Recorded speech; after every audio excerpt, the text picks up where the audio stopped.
आप सबको जोहार और नमस्कार। मैं हूं अभिषेक और आप देख रहे हैं अबुआ झारखंड न्यूज। समय हो चला है झारखंड की सभी प्रमुख खबरों को जानने का और उनसे अपडेट होने का, तो वीडियो को लाइक और चैनल को सब्सक्राइब करना ना भूलें। इस साल होगी नौकरियों की भरमार। जेएसएससी ने जारी किया परीक्षा कैलेंडर। विभिन्न पदों पर होगी 39,000 भर्तियां। झारखंड कर्मचारी चयन आयोग जेएसएससी ने 2025 के लिए परीक्षा कैलेंडर जारी किया है, जिसमें लगभग 39,000 पदों पर नियुक्ति होने की संभावना है। प्रमुख परीक्षाओं जैसे महिला पर्यवेक्षिका, मैट्रिक स्तरीय, आबकारी सिपाही और सहायक आचार्य के रिजल्ट 2025 के विभिन्न महीनों में घोषित किए जाएंगे। आयोग ने छात्रों को जानकारी देने के लिए यह कैलेंडर जारी किया है ताकि वे अपनी तैयारी सही दिशा में कर सके। झारखंड के सरकारी स्कूलों के शिक्षकों की होगी आकलन परीक्षा। जाने पूरी डिटेल और एग्जाम डेट। झारखंड में कक्षा 1 से 12वीं तक के सरकारी स्कूलों के शिक्षकों के शिक्षण कौशल का आकलन किया जाएगा। यह कदम राष्ट्रीय शिक्षा नीति के तहत उठाया गया।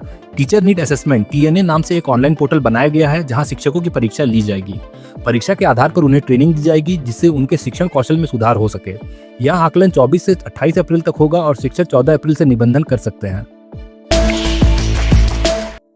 झारखंड में धान खरीद की समय सीमा बढ़ी। अब 30 अप्रैल तक होगी खरीदी। झारखंड सरकार ने 2025-26 के लिए धान खरीद की अंतिम तिथि 15 दिन बढ़ाकर 30 अप्रैल कर दी है। अब तक राज्य के 24 जिलों में 34.7 लाख क्विंटल धान की खरीद हो चुकी है, जो लक्ष्य का 56% है। सरकार ने किसानों को अब तक 524 करोड़ रुपए का भुगतान किया है, जिससे न्यूनतम समर्थन मूल्य की 2 किस्तों और बोनस के रूप में राशि शामिल है। झारखंड में शराब हो सकती है सस्ती। नई उत्पाद नीति जल्द लागू होने की संभावना। झारखंड सरकार जल्दी राज्य में नई उत्पाद नीति लागू करने जा रही है, जिसके तहत शराब पर लगने वाली 75% वैट को घटाकर 5% किया जाएगा। इससे शराब की कीमतों में गिरावट आ सकती है। मंत्री योगेंद्र प्रसाद ने बताया कि पड़ोसी राज्यों में कम टैक्स होने के कारण लोग वहां से शराब लाकर झारखंड में बेचते हैं, जिससे सरकार को राजस्व का नुकसान हो रहा है। नई नीति का ड्राफ्ट तैयार हो चुका है और कैबिनेट से मंजूरी के बाद इसे 1 जून से लागू किया जा सकता है। इसके तहत खुदरा शराब दुकानों का आवंटन ई-लॉटरी द्वारा किया जाएगा। सभी मेडिकल स्टोर्स को डिस्प्ले करनी होगी प्रतिबंधित दवाओं की सूची। डीसी का सख्त निर्देश। जमशेदपुर के डीसी अनन्या मित्तल की अध्यक्षता में नारकोटिक समन्वय समिति की बैठक हुई, जिसमें पूर्वी सिंहभूम जिले में नशीली दवाओं की बिक्री पर सख्त प्रतिबंध लगाने पर जोर दिया गया। बैठक में NDPS एक्ट के मामलों की समीक्षा के साथ युवाओं में जागरूकता फैलाने और बिना प्रिस्क्रिप्शन दवाओं की बिक्री रोकने के निर्देश दिए गए। मेडिकल स्टोर्स को प्रतिबंधित दवाओं की सूची प्रदर्शित करने को भी कहा गया। झारखंड में ग्रामीण आजीविका गतिविधियों का निरीक्षण। केंद्र सचिव TK अनिल कुमार ने किया 2 दिवसीय दौरा। भारत सरकार के ग्रामीण विकास मंत्रालय के अपर सचिव TK अनिल कुमार ने झारखंड में राष्ट्रीय ग्रामीण आजीविका मिशन की प्रगति का जायजा लिया।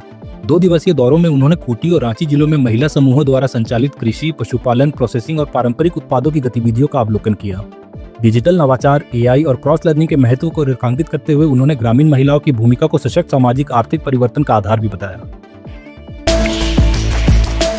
खिजरी में बोले रघुवर दास, बीजेपी विचारधारा आधारित संगठन, कार्यकर्ता ही असली ताकत।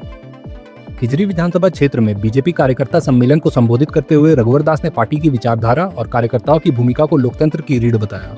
उन्होंने राज्य सरकार पर भ्रष्टाचार, बेरोजगारी और तुष्टीकरण नीति के गंभीर आरोप भी लगाए।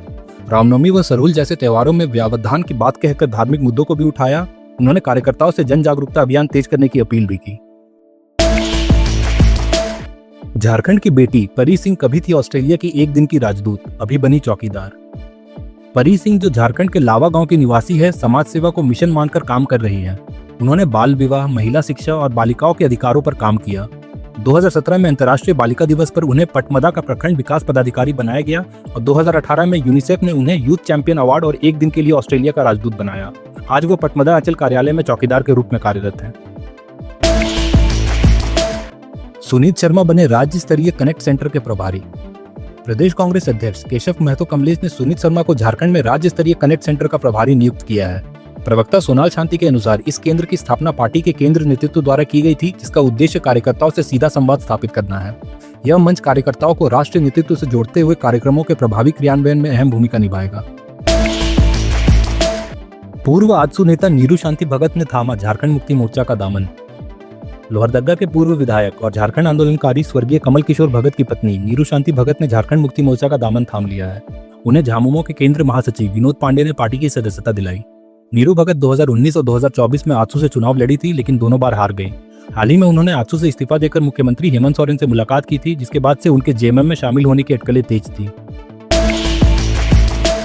चाईबासा में IED ब्लास्ट, जगुआर का जवान हुआ शहीद, 1 जवान घायल। झारखंड के चाईबासा जिले में नक्सलियों के आईईडी ब्लास्ट और मुठभेड़ में झारखंड जगुआर के कांस्टेबल सुनील धान शहीद हो गए। खूंटी जिले के रहने वाले सुनील को गंभीर चोट लगने के बाद रांची एयरलिफ्ट किया गया था, जहां इलाज के दौरान उन्होंने वीरगति प्राप्त की। इस हमले में कोबरा बटालियन का जवान विष्णु सैनी भी गंभीर रूप से घायल हुआ।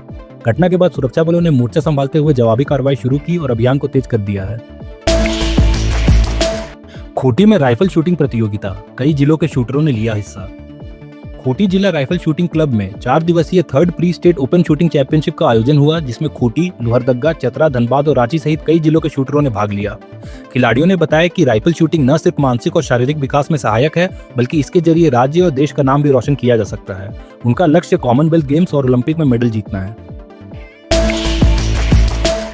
VLW अब कृषि, पशुपालन एवं सहकारिता विभाग का 90% कार्य करेंगे, बोली शिल्पी नेहा तिर्की।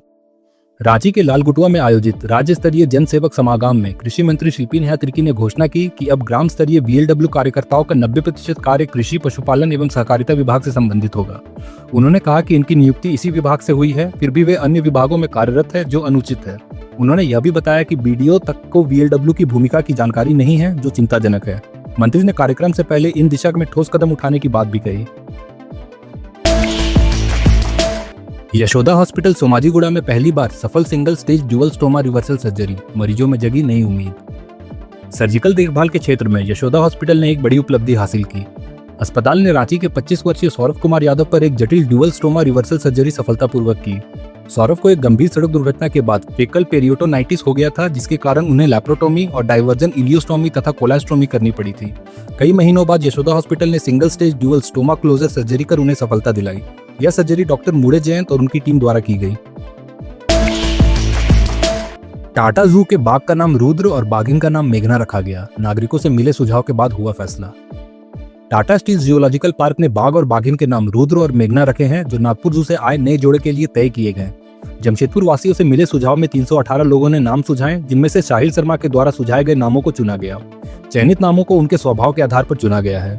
विजेता साहिल शर्मा को बाघों के साथ फोटो खिंचवाने का मौका मिलेगा और अन्य 10 प्रतिभागियों को उद्घाटन समारोह में आमंत्रित किया जाएगा।